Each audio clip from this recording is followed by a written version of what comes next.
আমি অর্পিতা, আমার চ্যানেলে সবাইকে স্বাগত জানাই। রামপুরহাট থেকে ফেরার পালা। বাড়ির মানুষেরা সবাই চলে গেছে।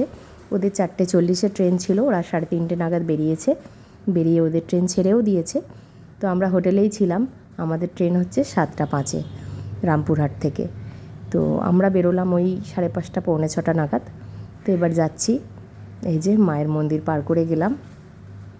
রামপুরহাট স্টেশনে যাব। আমরা যাব গুয়াহাটির উদ্দেশ্যে। বাড়ির মানুষ এলো আলাদা, চলেও গেল, সব আলাদা আলাদা। কয়েকদিন একটু একসাথে থাকলাম, আনন্দ করলাম, আবার যে যার গন্তব্যে চলে গেল, যে যার কর্মে ব্যস্ত হয়ে যাবে, এটাই জীবন। এই যে রামপুরহাট স্টেশনে পৌঁছে গেছি। এখন এই যে 6:12 মতো বাজে। এখন গিয়ে একটু স্টেশনে বসবো। তো আজকে একটা খুব বড় মুশকিল হয়েছে। আজকে শুক্রবার, তোমরা জানো যে আমরা সন্তোষীমার উপোস করি, কেউ কিছুই খাবো না। ওরাও কিছু খায়নি, একটু ছাতুগুলো খেয়েছিল।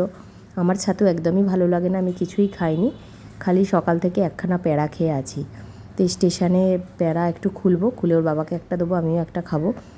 তো এই খেলাম, খেয়ে আর কি সারাদিন ভালো লাগে। আমাদেরও ট্রেন ঢুকে গেছে, চলো পৌঁছে যাই বাড়ির উদ্দেশ্যে।